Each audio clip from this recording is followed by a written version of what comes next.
ये कहानी रामपुर के जंगल की है, जहाँ एक चुड़ैल गांव के जानवर को पकड़कर अपने साथ जंगल में ले जाकर मारकर खा जाती थी। ऐसे ही रोज रोज करके कुछ दिन बीत गए। एक दिन टुना अपने दोस्त के साथ देर रात जंगल से गुजर रहा था। आज तो बहुत लेट हो गई, बहुत अंधेरा हो गया है। कल ही काका ने बताया था जंगल में कोई चुड़ैल आ गई है और वो सभी पक्षियों की मांस खाती है। अरे ऐसी कोई बात नहीं, तुम बेकार में चिंता कर रहे हो। ऐसी कोई बात नहीं है, किसी चुड़ैल की इतनी मजाल हमें मारकर खा जाए। तुम चिंता मत करो। बात करते करते अचानक उन दोनों की नजर उस चुड़ैल पर पड़ी, जो सामने बैठकर बकरी को मारकर उसकी मांस खा रही थी। वो चुड़ैल दिखने में बहुत डरावनी थी। उसे देखकर टुना और उसके दोस्त बहुत डर जाते हैं और वो दोनों वहां से जान बचाकर भाग जाते हैं। अगली सुबह जब वो दोनों बाजार जाते हैं, तभी टुना अपने दोस्त से कहता है, मिट्टू काका ने बिल्कुल सही बताया था। हमारे गांव में एक चुड़ैल आ ही गई है, जो सभी पक्षियों को मारकर उसकी मांस खा रही है। हम कब तक उस चुड़ैल से डरकर भागते रहेंगे? हमारे जंगल के पक्षियों ने उस चुड़ैल का क्या बिगाड़ा है? आखिर वो क्यों ऐसे कर रही है? ऐसा ही रहा तो हमारे जंगल में एक भी पक्षी नहीं बचेंगे। हमें कुछ न कुछ तो करना ही पड़ेगा। ऐसा कहकर वो दोनों मिट्टू काका के पास जाते हैं और उन्हें सारी बात बताते हैं। काका, आपने बिल्कुल सही बताया था। हमारे जंगल में एक चुड़ैल आ गई है। कल हमने उस चुड़ैल को देखा, वो बकरी को मारकर उसकी मांस खा रही थी। ऐसा कब तक चलता रहेगा? हमें कुछ ना कुछ जल्दी करना पड़ेगा, नहीं तो जंगल में कोई भी पक्षी नहीं बचेगा। काका टुना की बात सुनकर सोचने लग जाते हैं।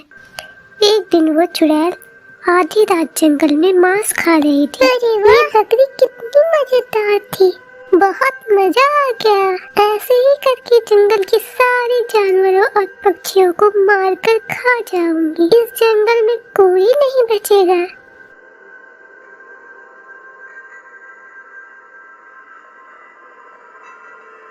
तभी वहाँ टुना और उसका दोस्त पहुँच जाता है। अच्छा, तुम ही है वो जो जंगल के सारे पक्षियों को मार रही हो?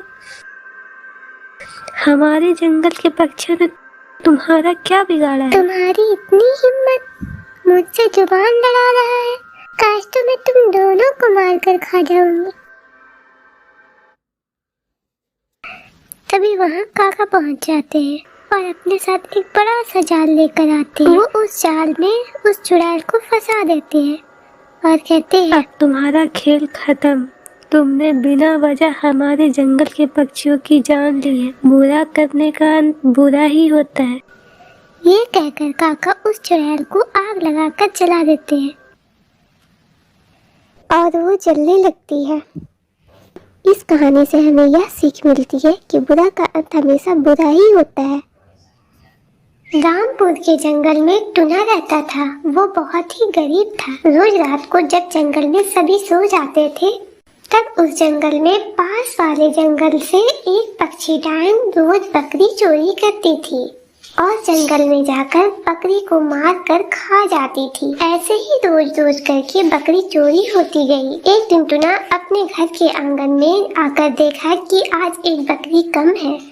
तब टुना ने टुनी को बुलाया और कहा, देखो टुनी, आज फिर से एक बकरा गायब हो गया है। मुझे तो कुछ समझ नहीं आ रहा है, ये सब क्या हो रहा है? आखिर सब बकरी कहाँ जा रही है? तभी टुनी कहती है, मुझे भी कुछ समझ नहीं आ रही है, क्या हो रहा है?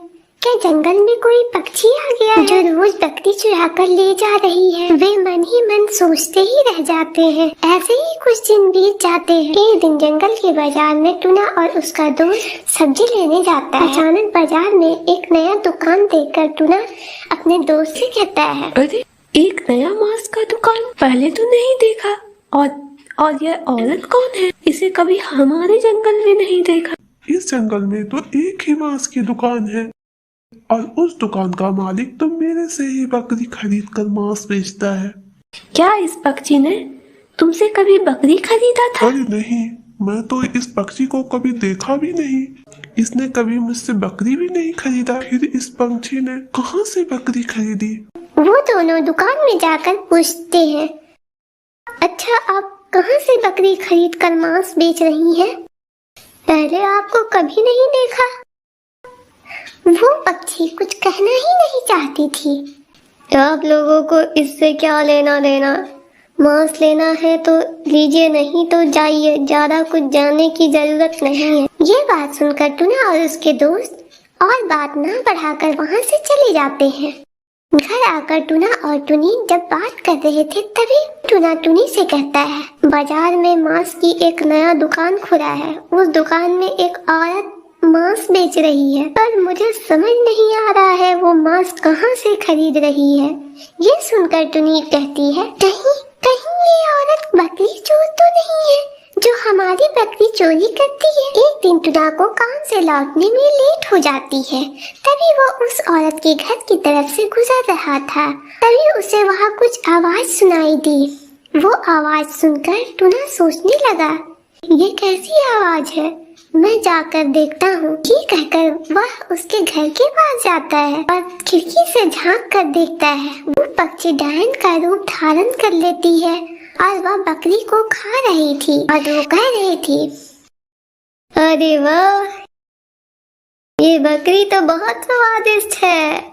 चलो एक और बकरी चुरा लाती हूँ। उस बकरी को आधा काट कर खा जाऊंगी, आधा दुकान में बेच दूंगी, बहुत मजा आएगा। ये सब देखकर टुना अंदर चला गया और पक्षी डायन से पूछा, अच्छा तुम ही हमारे बकरी चुरा कर लाती हो? हम लोग इतने गरीब है, क्यों हमारा इतना नुकसान कर रही हो? क्या चाहती हो तुम? तेरी इतनी हिम्मत, मुझसे इतना सवाल कर रही हो, आज तो तुम्हें ही मार कर खा जाऊंगी। टुना डर जाता है। नहीं, मुझे छोड़ दो।